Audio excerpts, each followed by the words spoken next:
Now, the Times, one of the newspapers in the stable of the same owners as we are here at Talk Radio, has done a brilliant job. Anthony Lloyd has gone out and got an interview with the former schoolgirl who fled Bethnal Green and a school in Bethnal Green when she was only about 15 years of age. She joined ISIS in a Syrian refugee camp. She married some guy. She's had 2 children already, both of whom have died, right, which she doesn't seem to be too bothered about, both of whom have died because of various things that happened to them while they were in this camp. She's now decided that having got pregnant for the 3rd time, she wants to come back to Britain, and she thinks that Britain somehow owes her a living, somehow owes her the care and the upkeep of the rest of her life. Well, I don't think we do. I think if you leave this country to join a terrorist organisation which is bent on destroying Western civilization, I'm afraid all bets are off. You can stay where you are. I couldn't really care less if she perishes in the desert. I don't really care what happens to her, as long as she doesn't turn up right back here where she does not belong. It's as simple as that. 0344 499 1000. I know lots of you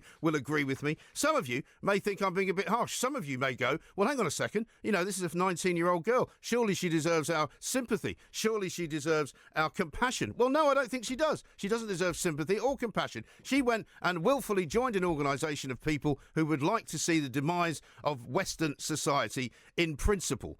She joined an organisation which would like to blow up innocent men, women and children.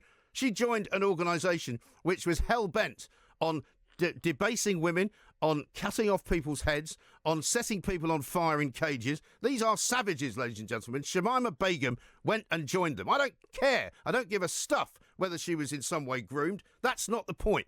She does not belong in a civilised society, and she does not deserve to be part of ours. I don't think anybody in their right mind would disagree with that. 0344 499 1000. Let's talk to Dr. Paul Stott from the Henry Jackson Society. Dr. Paul, a very good morning to you.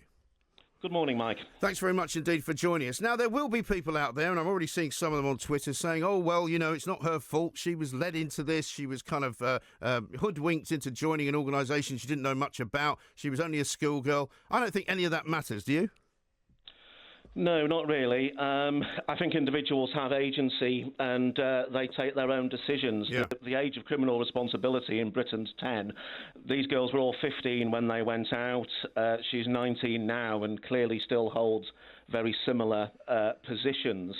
And, you know, this view of, oh, they've been groomed or they were vulnerable, this is the way patronising middle-class white people talk very often about ethnic minorities, I'm afraid. So it really needs to be knocked on the head. These were people old enough to make a decision. They made bad decisions. And I'm afraid now, you know, the chickens are coming home to roost for them. Well, it's all very well as well to talk about how they were groomed. You know, I mean, she came from a very ethnically mixed area of London called Bethnal Green, where there were probably plenty of young Bangladeshi kids growing up. She and maybe one or two others decided that they would take it upon themselves to go on some kind of ludicrous fairy tale-like adventure into the heart of darkness. But nobody else did. You know, there's more than dozens and dozens and dozens of her fellow immigrants and children of immigrants who didn't bother to do that because they didn't want to.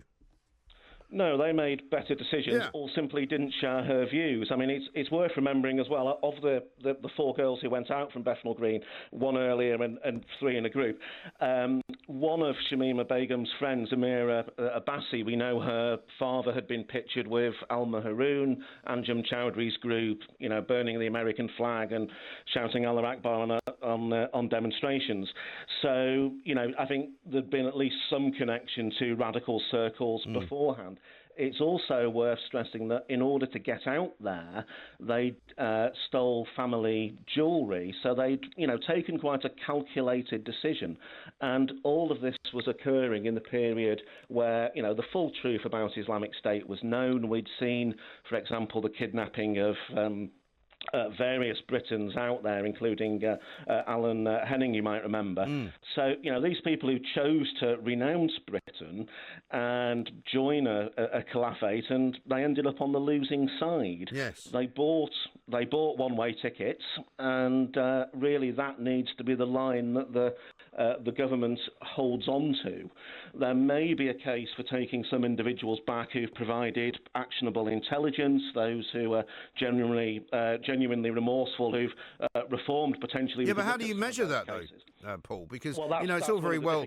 That's the Yeah. problem, isn't it? It's all very well to say, "Oh, this person's genuinely remorseful." These are the same people who wanted to give the black cab rapist freedom because they thought he had genuinely, become convinced that his crimes were wrong, which indeed was completely wrong, and as well, he had not, in fact, been remorseful whatsoever. So they could pretend to be, and they could hoodwink the authorities, but I don't think we should even give them that opportunity. No, I think there's a strong argument there, Mike, for exactly that. And we also have to think very carefully about the message it sends out if we do start to retreat on this type of issue. We give a message basically that their system's stronger than ours, that they don't bend, that we do, they don't change, we do. If we always retreat in front of our opponents, it's not a good look. No, it really isn't. And it sends out completely the wrong message because, you'll know this better than me. How many other people like this are there in ISIS land? And I call it ISIS land deliberately because I want to make fun of it. I want to mock it. I don't want to give it the name that they give it. I want to give it a bad name. Well, the situation's very confused as to just how many people are still alive, how many are being held by different groups, militias that we perhaps don't know about. For example, of the Bethnal Green Three, Amira Abbasi was reported killed in 2018. Speculation she's still alive. Khadija Sultana reported killed in 2016. So, we genuinely don't know, but certainly figures in the 400 or 500 potentially for Britons who are still there in the field. It is a shocking state of affairs, really, isn't it? What on earth could lead us to stop this from happening again? How will we stop it from happening again? Because, people will argue that the reason this has happened is because we have allowed these hate preachers to preach hate. We have allowed people like Anjem Choudary to walk the streets of this country. We have not locked him up. We have not stopped him from having the rights that he, as a British citizen, is allowed to have. And this is what he's created. I think certainly the Al Maharoon group and Anjem Choudary were very influential for a very long time. And there's a strange sort of dichotomy, really, whereas if you look at how there's been a very unpleasant far-right group, National Action, emerge in recent years that's been proscribed, what's happened there is the group has basically been taken out by the police, security services, arrests and criminal charges.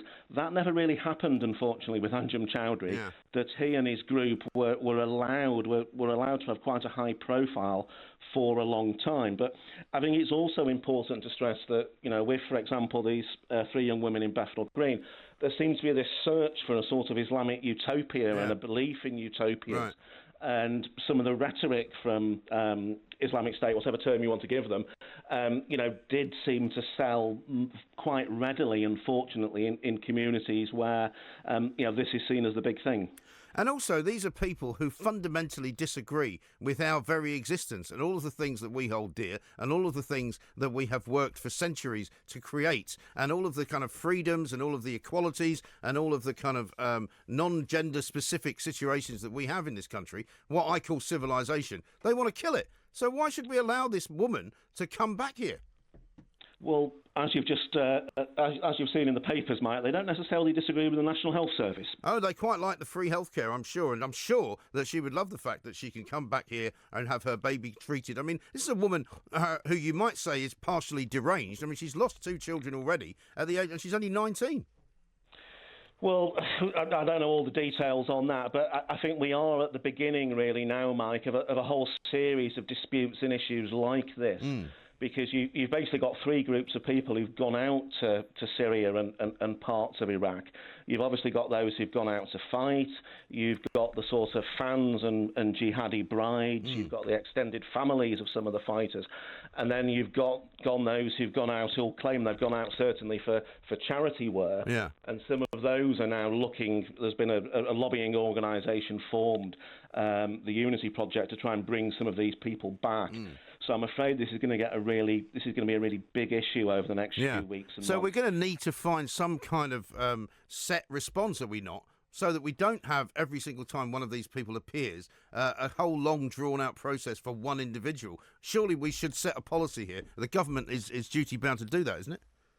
Yes, I think we're looking for a lead. There's been various bits of talk at the United Nations level and coordinated responses, but really this is a national government issue, and I think it's one of those issues where the public's views need to start leading politicians. that these people have taken one-way tickets. They have taken one-way tickets, but what actually is their status? Are they stateless? I mean, is she still a British citizen technically? Has her passport been rescinded? What's going on? It's very difficult to find out sometimes because the Home Office doesn't, for obvious reasons, like to discuss individual cases. A lot of those who've been stripped of their citizenship are people who are dual nationals. So, for example, people who've got British and Pakistani citizenship. In international law, you can't make somebody stateless. So if, for example, she was a British citizen, I don't think we can necessarily remove that from her.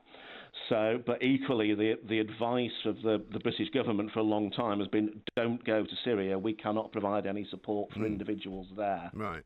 But they go nonetheless, and surely there must be a way that we can, in some way, shape or form, coagulate with other countries in Europe and other countries around the world and say that these people are stateless and leave them where they're... I mean, what would happen if we just left her where she was? Well, that's the $64,000 question, isn't it? I think it's also worth stressing, though, that potentially very serious criminal offences have been committed here.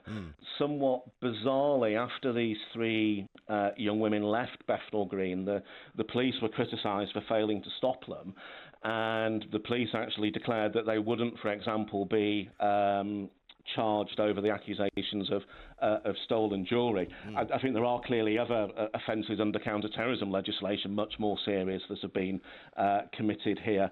But the state needs to, and public opinion needs to be robust enough to actually address these accusations. I've got a tweet here that says this. Based on her comments, there is no suggestion she was groomed. She has shown admiration for ISIS and the lifestyle, and that she regrets abandoning them. Wet liberals who say that she is anything other than a terrorist advocate are deluded. And I think a lot of people would agree with that statement. Indeed, and she said herself that she was a bit naive at 15. Well, she seems to actually hold pretty similar views from the interviews we've heard at 19. So I don't really think a lot's changed here, other than that the utopia that she was looking for has been defeated on the battlefield. It's collapsed. Yeah, it's absolutely horrendous. Well, listen, Dr. Paul, we shall keep an eye on it. We shall keep counsel with you as well. Dr. Paul Stott from the Henry Jackson Society. He's basically saying the $64,000 question is, what do you do? Is she stateless? Well, apparently not. Is she still British? Apparently so. Should we have some kind of responsibility to bring her back here? Supposedly we might have, but I don't think there is any way whatsoever that anyone in this country wants this woman back. I would just leave her to rot, quite frankly. I don't care what happens to her. This is Talk Radio. Talk Radio. We got entertainment, and we're not afraid to use it. Talk Radio.